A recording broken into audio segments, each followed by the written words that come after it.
New footage shows this is how Ukrainian FPV drone dropped bombs on Russian mercenaries' new arrivals in Avdiivka.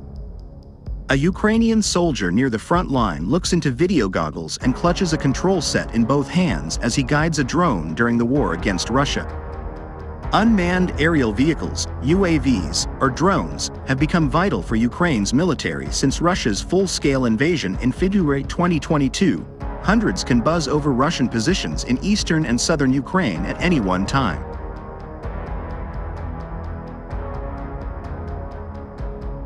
At an undisclosed location along the eastern front line in the Donetsk region, Ukrainian forces have shared new footage showing troops of the Rero squadron with a remote control in hand ready to fly an FPV drone.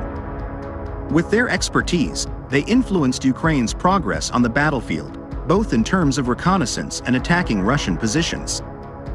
During the Russian invasion, the troops' Ukrainian FPV drones have attacked many important Russian equipment such as tanks, armored vehicles, and also Russian troops who are in hiding positions in bunker trenches.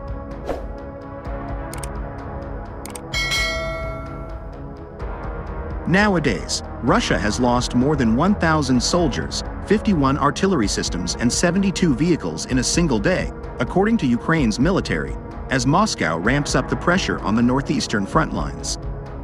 Russia lost 1,090 troops in the past 24 hours, the Ukrainian armed forces said on Wednesday, bringing Kyiv's count of total troop losses to 385,230. In the same period, Russia lost 51 artillery systems and 32 armored personnel carriers, as well as a further 40 vehicles and fuel tanks, by Kyiv's count.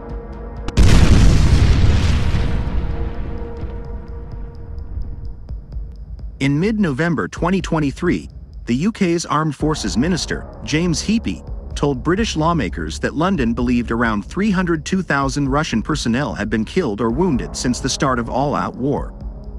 Losses of around 300,000 fighters is a quite believable figure, but the casualties are not likely to ease, Frederick Mertens, an analyst with the Hague Center for Strategic Studies, told media at the time.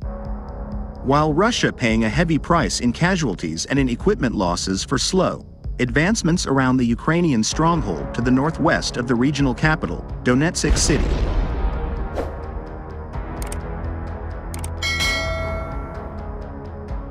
Ukrainian forces repelled 37 attacks across the Donetsk front line around Avdiivka in the past day, the Ukrainian military said on Wednesday. Ukrainian soldiers also fought off 16 Russian attacks around the leveled village of Marinka, to the southwest of Avdiivka, Kyiv said. Moscow has now also focused its efforts on the northeastern front lines along the borders of Ukraine's Kharkiv and Luhansk borders, Western analysts say.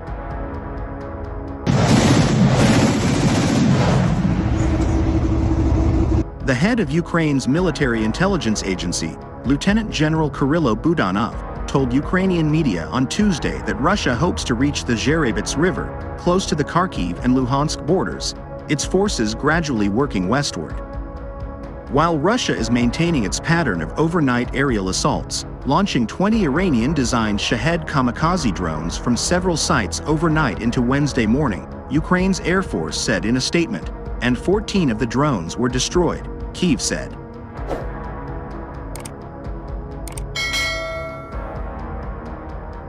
During frontline combat, Russia has lost a record amount of what Ukraine has called special equipment, or the less flashy but still vital assets that prop up Moscow's war machine, according to new statistics from Kyiv's military. Russia lost another 4 units of such equipment in the past day, the Ukrainian military said in an operational update on Wednesday. Updated figures from Kyiv show Russia has now lost 1,452 units of special equipment in more than 23 months of grueling warfare.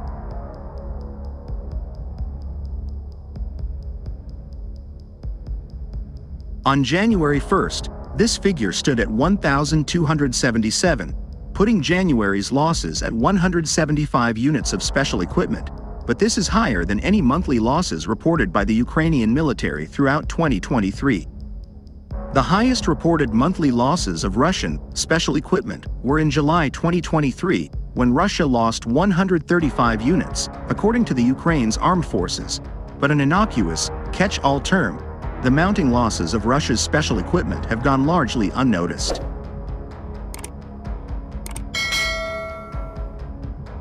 During the battle, Ukraine is targeting the equipment that keeps Russia's military running behind the front lines, enabling it to sustain the simultaneous offensives Moscow has launched. It includes Russia's electronic warfare systems and radars, experts say, as well as engineering equipment like mine-clearing vehicles. It will also cover Russia's support and maintenance vehicles needed to keep other assets, like tanks and armored vehicles, functioning. But the Ukrainian forces has been a lot hunt such equipment Russian military, former Ukrainian Colonel Serhiy Rabsky told me.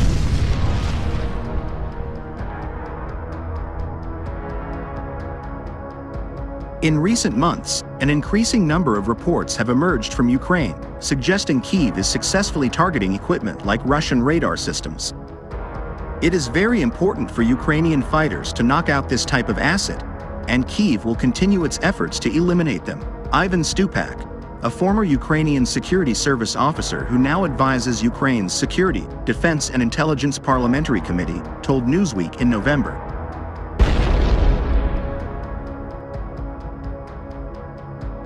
James Black, assistant director of the Defense and Security Research Group at the European branch of the RAND think tank, previously told media, hunting special equipment like radars helps keep Russia guessing about exactly where along the front lines Ukraine is pooling resources or hoping to bear down on Russian defenses.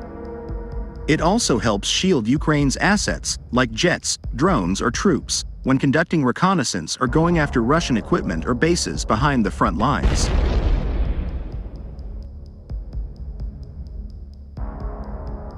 Taking out the Kremlin's electronic warfare systems, radars, logistics and maintenance vehicles will help to undermine Moscow's frontline forces that are now working to advance in Ukraine's Kharkiv and Luhansk regions.